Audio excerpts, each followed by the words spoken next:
लगभग 150 साल पहले की बात है। ढोलकपुर गांव के एक कोने में एक परिवार रहता था। उस परिवार में था पीहू, उसका बड़े भाई साहुर और उनके मम्मी पापा। एक सुबह पीहू और साहुर घर के बाहर खेल रहे थे और अंदर उनकी मम्मी किचन में खाना बना रही थी। वो थोड़ी जल्दी में थी और तभी अचानक उनके कपड़ों में आग लग जाती है। वो चीख चीख के चिल्लाने लगती हैं। पीहू और साहुर मम्मी की चीख सुनकर भागकर अंदर आते हैं और जैसे ही मम्मी को जलते हुए देखते हैं वो चिल्लाते हैं, पापा जल्दी आओ पापा। पापा भागकर आते हैं लेकिन मम्मी को बचाने के लिए जैसे ही हाथ बढ़ाते हैं उनके कपड़ों में भी आग पकड़ लेती है और कुछ ही सेकंड्स में दोनों जलकर राख हो गए। पीहू और साहुर सिर्फ देखते रह गए जैसे पूरी दुनिया ही खत्म हो गई हो। अब पीहू घर में अकेली रहने लगी और साहुर हर दिन खेतों में काम करता, सिर्फ इसलिए ताकि उसकी बहन भूख से ना रहे।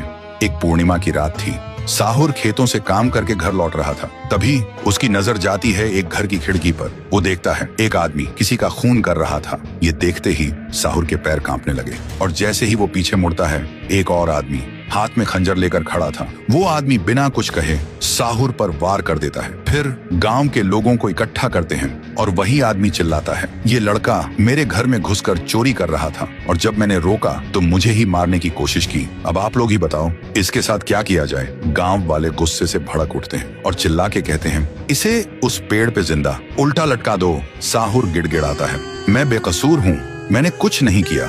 लेकिन गांव के किसी ने भी उसकी एक ना सुनी। उधर उसकी बहन रात भर उसका इंतजार करती रही और सुबह जब वो उसे ढूंढने निकली तो देखती है उसका भाई गांव के बीच वाले सूखे पेड़ से उल्टा लटका हुआ है। ये देखते ही पीहू टूट जाती है, जोर जोर से चीखने लगती है और उसकी चीख पूरे गांव में गूंज जाती है। फिर गांव वाले पीहू को भी चोर का बहन कहकर गांव से निकाल देते हैं और तब से साहुर की आत्मा उस पेड़ के अंदर समा गई थी और पीहू गांव के बाहर एक झोपड़ी में रहने लगी थी। रोज एक पेड़ के नीचे बैठकर भीख मांगती थी लेकिन कोई भी उसे कुछ भी खाने को नहीं देता था। वो बस भूखी पेट पेड़ के नीचे लेटी रहती थी। साहुर भी अपनी बहन का दर्द महसूस कर पाता था लेकिन वो कुछ नहीं कर सकता था। फिर एक दिन पीहू रास्ते में खाना मांग रही थी और तभी एक नशे में चली गाड़ी ने उसे कुचल दिया था। तब से पीहू एक भूखी आत्मा बन गई जो हर गांव में भटकती थी, सिर्फ एक ही बात कहकर, मुझे भूख लगी है। ये सब याद करते ही तुंग तुंग तुंग साहुर की आंखों से